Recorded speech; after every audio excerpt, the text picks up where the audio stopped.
Bonjour mes amis, aujourd'hui je vais vous montrer comment je réalise donc une écharpe de baptême. Là ça va être pour ma petite nièce, donc la fille de mon neveu, qui s'appelle Éléonore. Alors au niveau de fourniture, j'ai acheté donc un morceau de satin. Alors j'ai demandé 25 cm de largeur. Donc traditionnellement les écharpes font 20 cm. Donc là, elle m'en a donné un peu plus. Donc j'en prendrai un peu plus pour les coutures, voire je couperai un petit peu les côtés. Donc il va me falloir donc du coton à broder. Donc ici j'ai pris également, j'ai du doré puis du argenté. Donc j'ai pas encore vraiment choisi. Je pense que je vais écrire le nom avec celui-ci. Et puis faire le motif. Donc j'ai une Sainte Vierge donc à réaliser en dessous, avec soit le doré soit l'argenté. Voilà. Donc il va nous falloir également donc les inscriptions notées, c'est-à-dire le prénom du bébé et ensuite la date du baptême. Et ensuite, les parents ont choisi ça sur internet, donc une Sainte Vierge. Il faudra que je brode également en dessous le nom. Alors, je vais mettre le nom d'un côté, la date de l'autre et une Sainte Vierge dessous. Alors pour cela, donc comme je trouvais que c'était un petit peu grand,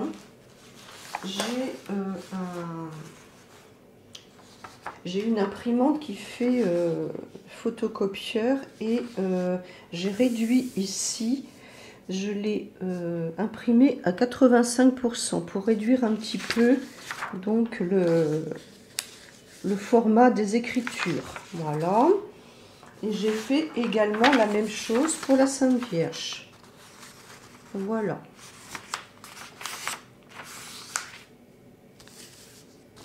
Alors la technique que j'utilise en ce qui me concerne, parce que j'en ai déjà fait 3 préalablement, j'ai fait les 2 pour mes 2 petits-enfants et j'ai fait également l'écharpe du frère de cette petite Éléonore, voilà, qui s'appelle Gabriel. Voilà. Donc je place un papier calque. En fait, j'ai profité de la rentrée. Ici, j'ai acheté des papiers calques. Mais peut-être que le papier pour le four, là, marcherait. Mais enfin bon, jusqu'à présent, j'ai utilisé uniquement du papier calque. Voilà. Voilà, donc je vais décalquer ici les inscriptions. Donc celles-ci, je les avais fait avec un feutre noir. Par contre, je n'utilise pas ici de feutre parce que ça va couler sur mon satin. Et donc ensuite, eh bien, je recopie ici donc les inscriptions. Je vais faire la même chose pour la date et la Sainte Vierge. Voilà. Donc ça, c'est la préparation en fait de mon écharpe. Ensuite, au niveau de mon tissu, donc je vais prendre ma machine à coudre et je vais faire en fait, je vais faufiler là tout le tour. Ici c'est pareil, là c'est pas beau, c'est le début de la trame de tissu. Donc je vais donc faufiler et de toute façon à la fin je le mettrai dans la couture. Voilà, donc il faut couper bien sûr. Moi je vais garder environ je vais dire 24 cm. Donc je vais couper donc de chaque côté pour que ça fasse 24 cm sur toute la longueur. Et ensuite je vais faufiler donc mon morceau de satin. Et on se retrouve par la suite. Alors si vous le souhaitez, pour réaliser votre broderie, vous pouvez utiliser un tambour. Moi j'en ai un, j'en possède un qui était à ma mère. Mais bon, pour celles qui peuvent, donc on peut broder sans tambour, hein, c'est possible. Voilà. Donc j'ai réalisé le surfilage donc autour là de mon petit morceau de satin. Donc ici on mettra le satin donc côté brillant par-dessus. Alors moi j'ai vu que j'avais donc un petit défaut ici dans mon tissu, un défaut de tissage. Alors je vais le placer derrière. Voilà. Donc je plie le morceau de tissu en deux dans le sens de la longueur pour déterminer un petit peu donc l'endroit où je vais réaliser mes broderies. Alors sachant que pour le bébé, on coudra donc le tissu en double comme ceci, et il aura la broderie de ce côté et de ce côté. Voilà.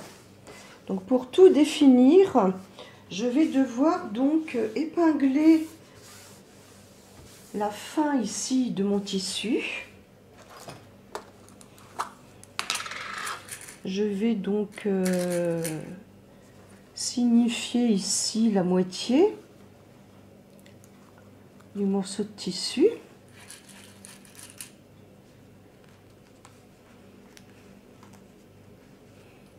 Et je vais en mettre également au milieu.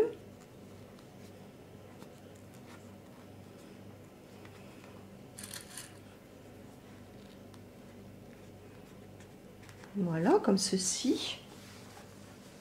Et donc je répète, là le cou du bébé va se glisser ici au quart de mon morceau entier. Et mes broderies vont se trouver donc ici et ici, sur chacun des bouts. Voilà. Alors pour les broderies, je vous ai fait voir donc précédemment que j'avais donc écrit le nom de l'enfant, le nom du bébé, que je vais placer à peu près par ici. Et je vais réaliser aussi la broderie de la Sainte Vierge en dessous. Donc là, on va remonter un petit peu. Alors pour ça, je vais être obligée de couper un peu plus mon papier calque. Et donc, il faut absolument disposer donc ces éléments dans le milieu. Alors pour le milieu, on va plier donc cette partie. On va broder uniquement sur une partie, hein. La deuxième partie va servir de doublure. Donc là, je prends le milieu. Et donc, ma Sainte Vierge va s'aligner ici sur ce milieu. Je vais l'épingler.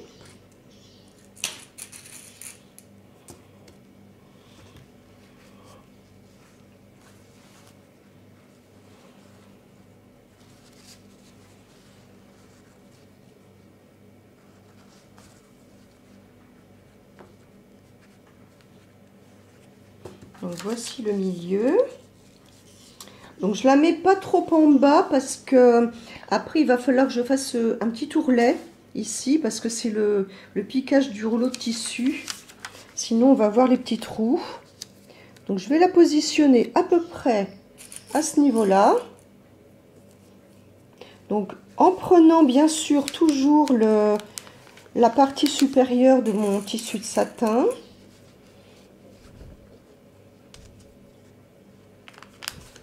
Voici. Et puis ensuite, eh bien, je vais positionner donc le nom de ma petite nièce. Donc, je vais découper ici les parties qui dépassent. Donc le nom, on va le mettre donc au milieu, comme ceci. Voilà.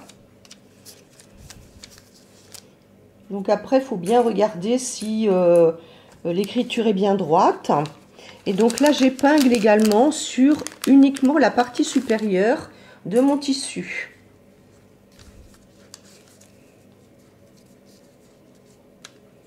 Voilà, comme ceci, puisque la broderie sera réalisée sur la partie supérieure. Voilà.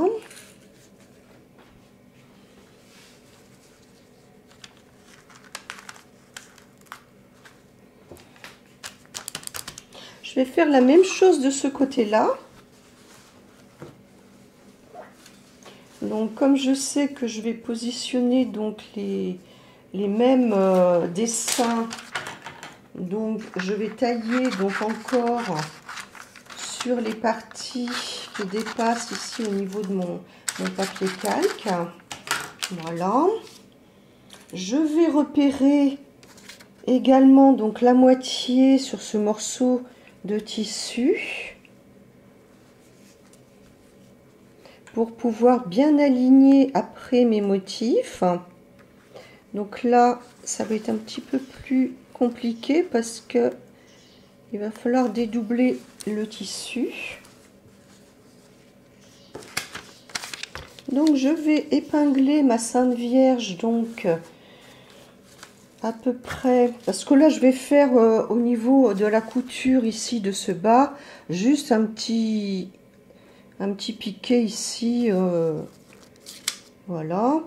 Donc ensuite je vais positionner ma Sainte Vierge à peu près de la même façon que de l'autre côté.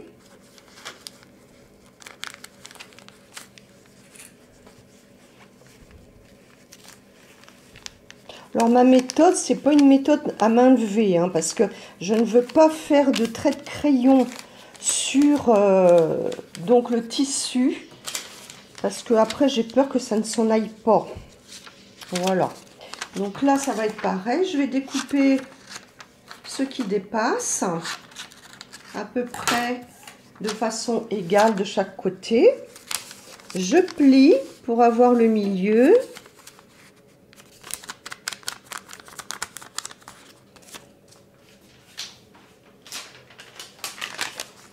Et donc, je vais aligner ici.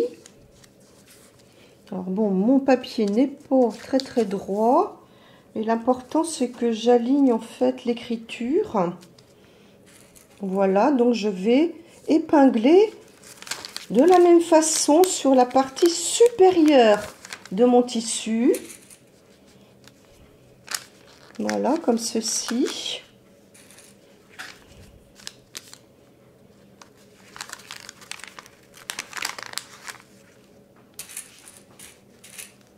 Voilà.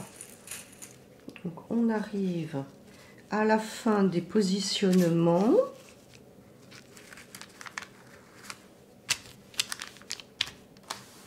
Voilà. Donc ici, pour pouvoir travailler, je vais donc positionner mon tambour. Alors, je vais vous faire voir comment ça marche. Donc on va placer la rondelle derrière. Je ne prends que ça, hein, parce que cette partie-là, ça va me faire office de doublure sur toute la longueur de mon écharpe. Voilà, comme ceci. Donc là, ça fait donc le tour. Je vais ensuite insérer en desserrant bien. Donc j'insère la deuxième partie et je revisse.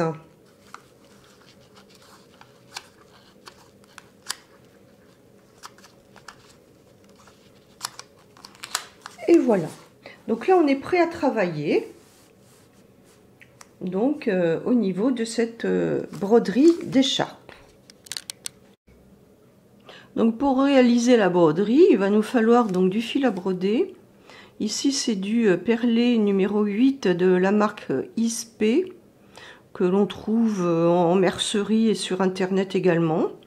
Donc une aiguille et moi je prends un dé parce que je me fais mal aux doigts. Donc ici je vais donc sortir le fil de la bobine. Je vais couper une aiguillée, pas trop longue non plus pour ne pas me faire des nœuds. Donc j'enfile. Donc c'est une aiguille à coudre traditionnelle, hein. Je n'ai pas pris une aiguille à broder spéciale.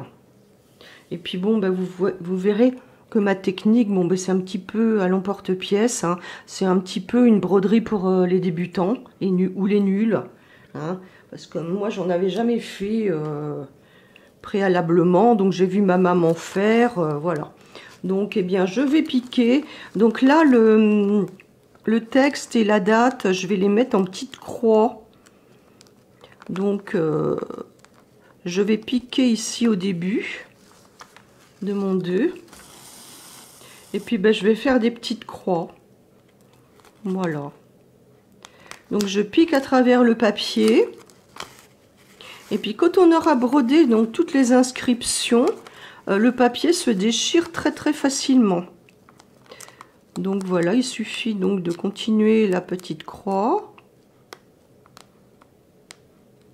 Bon, j'ai trouvé cette technique parce que j'avais peur en fait de salir le satin, parce que c'est quand même du satin blanc.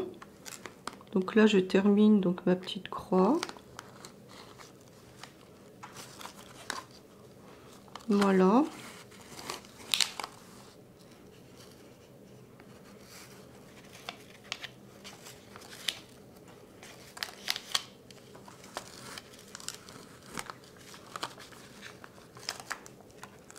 Et donc,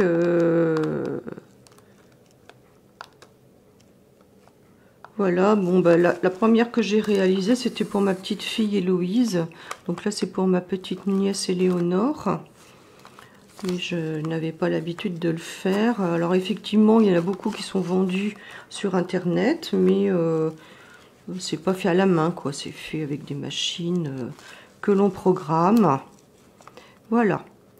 Donc, je vais réaliser donc toutes les inscriptions comme ceci, avec des petites croix, en essayant d'être le plus régulière possible au niveau de la taille de mes petites croix.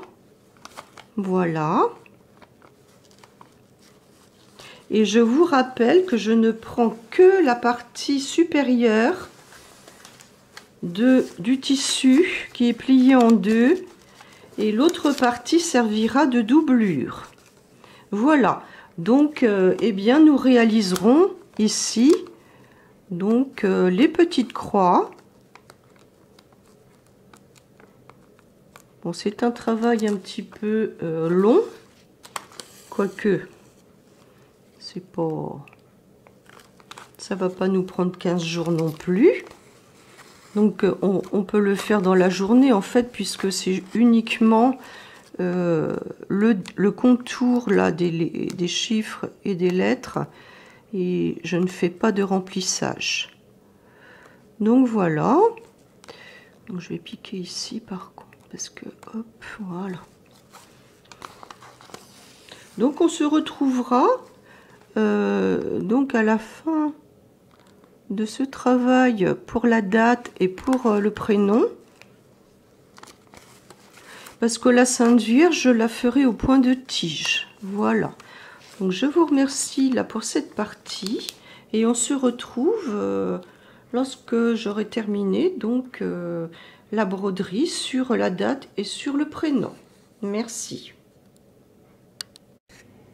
Donc voilà, je vous fais voir, j'ai réalisé donc la première partie, et donc ensuite eh bien il va falloir retirer le papier calque comme ceci, hein, c'est pas trop compliqué, hein, voilà. Donc la Sainte Vierge, ça sera pareil. Donc je vais retirer le papier calque, donc appuyer quand même sur les broderies, parce que ça a tendance à tirer donc quand on arrache le papier, voilà. Donc ensuite je vais vous faire voir donc comment j'ai réalisé donc cette Sainte Vierge. Alors je me suis un petit peu compliqué la vie, puisque j'ai utilisé donc un fil argenté que j'ai cousu avec le fil Céladon, hein. Voilà. Donc moi c'est du fil pour broder, hein, numéro 8. Donc c'est la marque ISP pareillement, hein, que le fil couleur Céladon. Voilà. Donc c'est un fil qui possède 8 brun et moi j'en prends 2. J'ai pris donc... je coupe d'abord la longueur désirée et ensuite je tire 2 fils et puis ben, je passe également donc ces fils argentés dans mon aiguille avec le fil couleur céladon. Voilà, donc un petit nœud, pas trop gros, et donc on va passer ici à la deuxième Sainte Vierge. Alors là c'est pareil, hein, on va décoller donc le papier calque, donc il se déchire donc assez facilement. Voilà, pour ça que je vous disais que c'était un petit peu un tuto de broderie pour les débutants ou pour les nuls, parce que bon ben moi ça fait 2 ans que j'en ai pas fait hein, quand même. Donc sachant là que le tambour on peut le repositionner donc à chaque fois hein. Donc ici je vais le mettre je vais mettre donc ma Sainte Vierge ici avec un petit morceau de tissu qui dépasse pour pouvoir bien bloquer le voilà le motif. Donc je place la vis en haut, parce que ça m'est arrivé que mon aiguille s'accroche dedans, enfin mon fil s'accroche dedans. Voilà. Donc je place donc mon aiguille, mon tambour. Là il n'est pas assez, il n'est pas suffisamment dévissé. Voilà.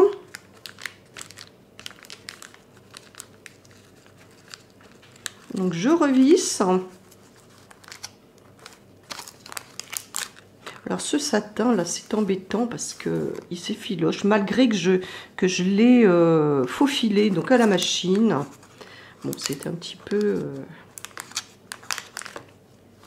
Alors je vais vous faire voir donc le point. Alors j'ai fait donc l'auréole au point de tige. J'ai fait... Donc l'auréole est au point de tige, comme ceci. Là c'est du point arrière, pour le visage et pour les mains. Enfin le restant du voile est fait au point de tige aussi. Les yeux en fait je lance, c'est des points lancés.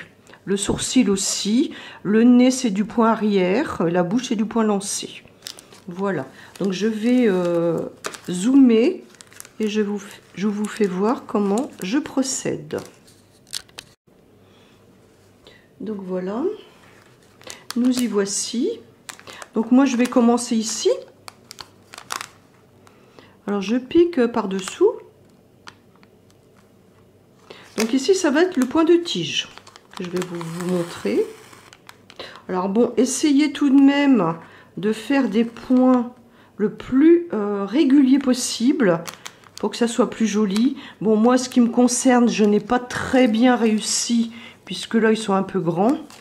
Mais bon, ça ira comme ça. Voilà. Donc, je pique environ 3-4 mm plus loin. Donc, je fais mon point. Et pour le deuxième point, je vais ressortir ici au milieu du point. Donc ici au milieu. Et j'essaye de respecter la même distance. Donc je vais piquer sur le trait de crayon ici. Hop.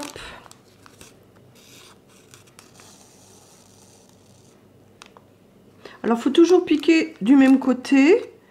Alors moi j'ai fait des petites variantes au niveau des sourcils. Là j'ai piqué de chaque côté ou du voile. Là j'ai piqué des deux côtés.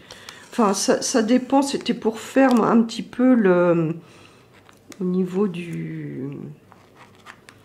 des plis du voile. Donc là je repique ici. Voilà. Celui-là, il est un petit peu plus long. Bon, mince, mais je le défais pas. Je le laisse comme ça. Donc je repique au milieu du point précédent et je pique un petit peu plus loin, toujours sur le trait de stylo bille de mon décalque. Je repique donc à gauche, parce que moi j'ai choisi la gauche de mon point précédent. Et je repique ici au niveau du trait de stylo bille.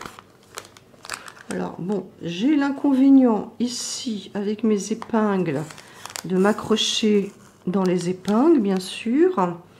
Et puis le fil lamé argenté, disons que comme il n'est pas de la même matière, il a tendance à ne pas passer de la même façon. Alors ça fait que je suis obligée de tirer un petit peu sur les deux.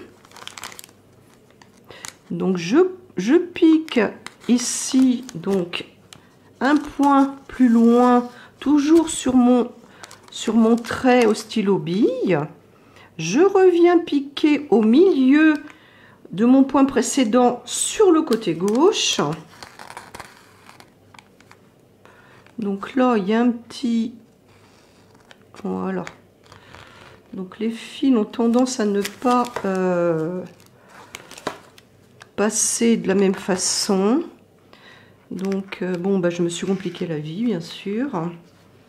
Mais bon, en général, je les faisais tous de la même couleur et le motif et le nom du bébé. Bon, excepté pour ma petite fille où je lui ai fait des fleurs, des petites roses en broderie ruban. Donc voilà. Donc je pique un point plus loin.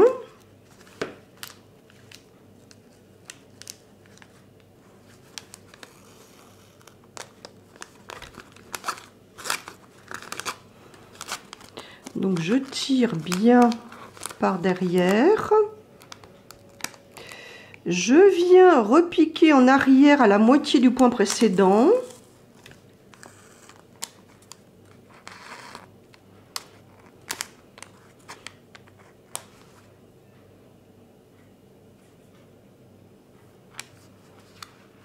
Je suis un petit peu embêtée, mais comme j'ai déjà fait la première Sainte Vierge de cette façon, je vais être obligée de faire la deuxième de la même façon, bien sûr. Voilà. Et ainsi de suite. Donc je pique un point plus loin au niveau du trait au stylo bille. Voilà. Donc j'espère que vous avez compris ici le point de tige. Voilà, comme ceci. Donc c'est pas mal si on fait des points relativement réguliers. Voilà. Donc après je vais vous faire voir tout de suite les yeux. Alors les yeux, j'ai fait un point lancé. C'est-à-dire que je pique d'un côté et je pique de l'autre. Donc je me suis pas cassé la nénette. Donc je vais piquer à peu près ici. Voilà. Donc j'essaye de bien maintenir mes fils tendus parce que j'ai toujours le problème, comme j'ai 3 fils différents, ça se prend un peu partout. Voilà, donc je tire aussi derrière. Ici je repique du même côté, mais plus loin. Parce que si je repique dans le même point, mon point va sauter. Si je repique dans le même trou. Donc je pique 1 millimètre plus haut. Donc là je tire bien sur mes 3 fils. Et on va repiquer ici, à l'endroit précédent, au niveau du départ.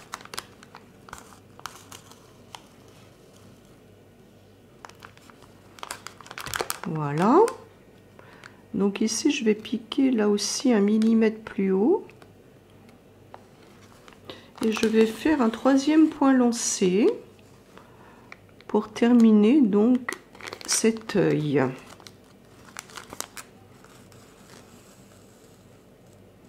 Voilà. Ensuite, je vais faire l'autre. Alors en fait, je suis pas dans le même sens que le précédent, mais enfin c'est pas grave. On va s'arranger pour que ça soit à peu près pareil. Donc je lance et je pique à l'extrémité de mon trait de crayon. Je repique légèrement au-dessus ici pour ne pas repiquer dans le même trou parce que sinon mon point va sauter. Voilà. Je pique ici au même endroit, là je peux.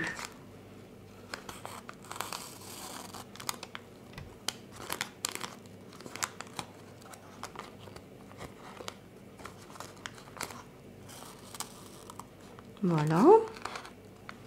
Et je vais en faire un troisième puisque j'en ai fait 3 de l'autre côté. Voici. Donc le troisième, là je peux le piquer de l'autre côté au même endroit. Ça ne sautera pas.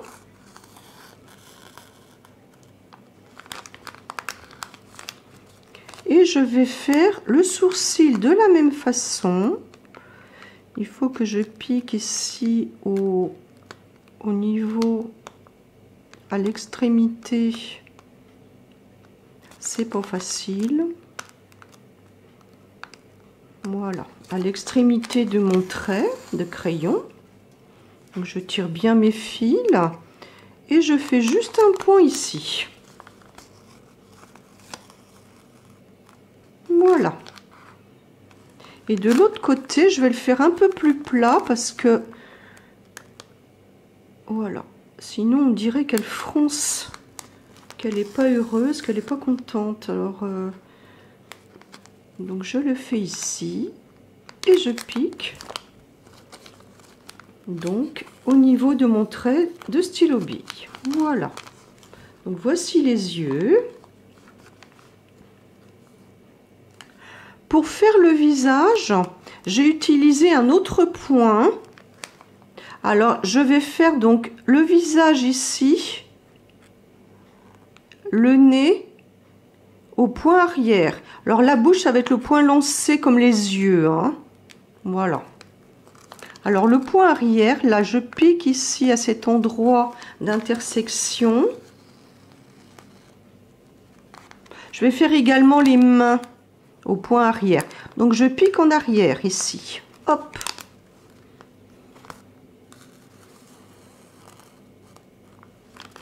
Voilà. Je repique en arrière à peu près la même distance ici que le premier point. Donc je repique en arrière et ici je vais piquer à l'endroit où se termine le premier point, le point précédent.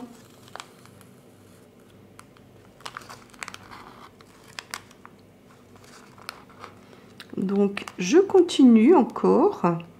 Donc je pique ici en arrière. Donc là j'ai l'impression que j'ai un... Voilà. J'avais un fil qui n'était pas bien tendu. Parce que oui, je vous réexplique que je me suis compliqué la vie en mettant un petit fil argenté. Et je reviens en arrière pour piquer ici à l'extrémité du point précédent. Alors si votre papier se déchire, vous prenez en fait le trou de l'aiguille là, hein. Donc c'est assez facile à retrouver. Donc là je vais faire un plus petit point parce que c'est sa pommette et je repique à l'extrémité du point précédent.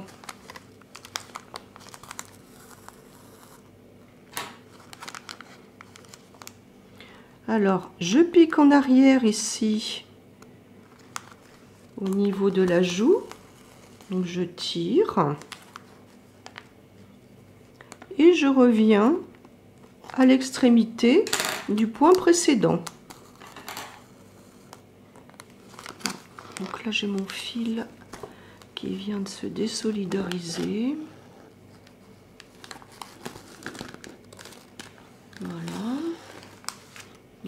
je le renfile.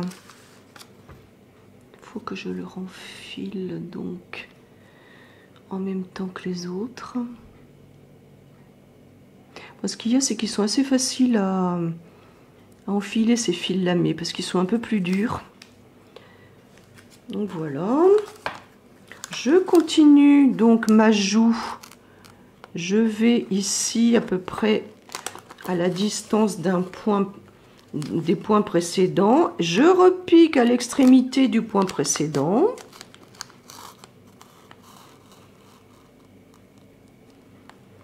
Je continue.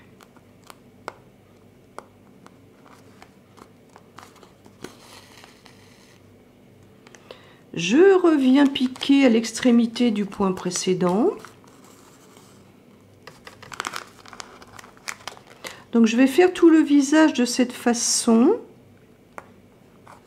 Là je pique un peu plus loin au niveau du menton parce que le dessin se casse. Et je reviens piquer ici à l'extrémité du point précédent. Voilà.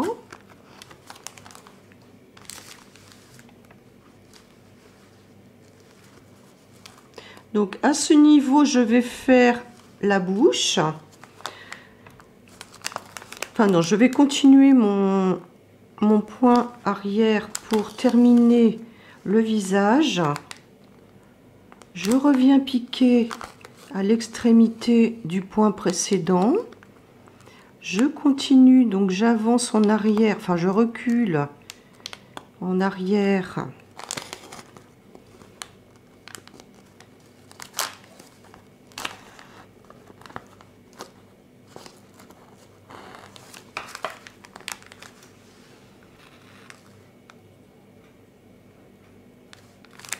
Voilà.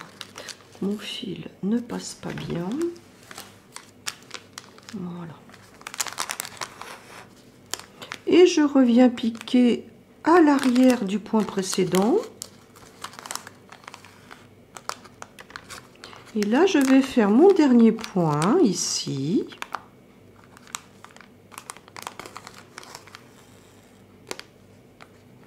Et je reviens à l'arrière de mon point précédent. Voilà. Alors ici, la bouche, je vais faire avec des points lancés, hein, comme tout à l'heure pour les yeux. Donc je me casse pas la nénette, parce que je vois pas trop comment je pourrais faire autrement. Ni au point de tige, ni au point de arrière. Alors là, je vais essayer de piquer légèrement plus haut. Voilà.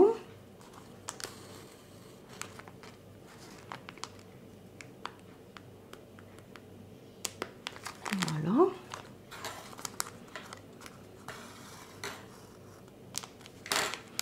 Et je vais en faire un autre. J'essaye autant que faire se peut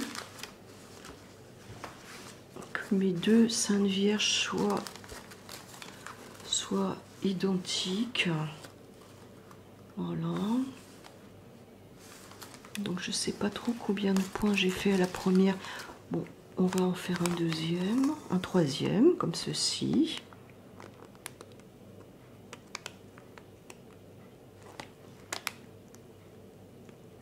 Voilà. Alors tout ce qui est visage, la peau, c'est-à-dire la peau, je le fais au point arrière. C'est-à-dire le nez, le cou et les mains. Alors les mains par contre, je n'ai pas fait en fait comme le modèle qui a été trouvé sur internet, parce que ce modèle là il a été fait à la machine et moi je trouve ça moche. Là je sais pas, c'est un gros machin, ça me plaît pas.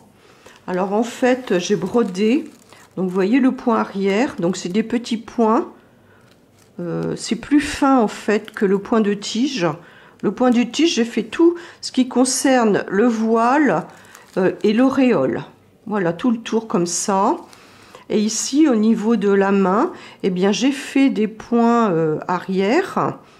Et ici, après, à la fin, je suis remontée ici et j'ai comblé avec un point ici et un autre point ici. Voilà. Comme ça, pour moi, je trouve ça beaucoup plus joli. Hein. Voilà. Donc, je termine de broder et on se retrouve pour la finition, c'est-à-dire la couture en fait de l'écharpe et la finition. Donc je viens de terminer mes broderies. Donc là je n'ai pas tout à fait enlevé le papier. Pour l'instant j'ai juste fait les contours. Donc je voulais vous faire voir comment après terminer donc mon écharpe. Donc je vais préalablement ici, puisqu'on va faire les ourlets, donc il faut retirer le gros des effilochages, comme ça ce sera plus facile pour faire les coutures, parce que malgré que j'avais faufilé préalablement, ça s'effiloche tout de même. Donc on retire donc ces parties de fils qui se sont effilochées.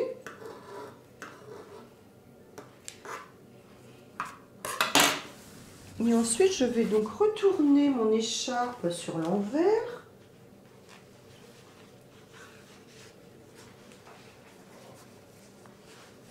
Donc, je place les deux parties envers sur envers, comme ceci.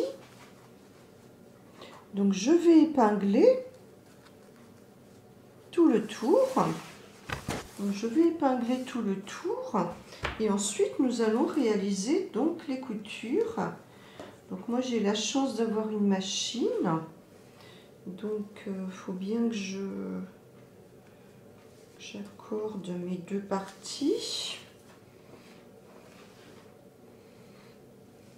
Donc voilà, donc vous superposez donc les deux parties à l'envers afin de réaliser donc les deux coutures.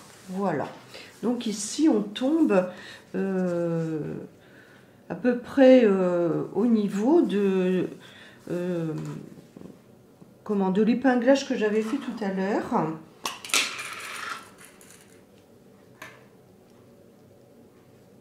Au niveau du milieu, en fait, de mon morceau de tissu. Donc là, bien, je vais donc épingler là tout le long. Et ensuite, donc je vais piquer les deux côtés les plus longs comme ça. Et ensuite, on va retourner donc l'écharpe pour terminer ici par une petite couture à ce niveau-là. Et puis ici, je vais rentrer également, je vais faire une petite couture sur l'endroit pour donc terminer ma petite écharpe. Alors voici, j'ai terminé donc les coutures de mon écharpe. Donc tout d'abord, je vous ai expliqué, donc j'ai cousu sur l'envers donc les côtés. Ensuite, eh bien j'ai fait donc une petite piqûre, là une surpiqûre donc sur le côté comme ceci. Et puis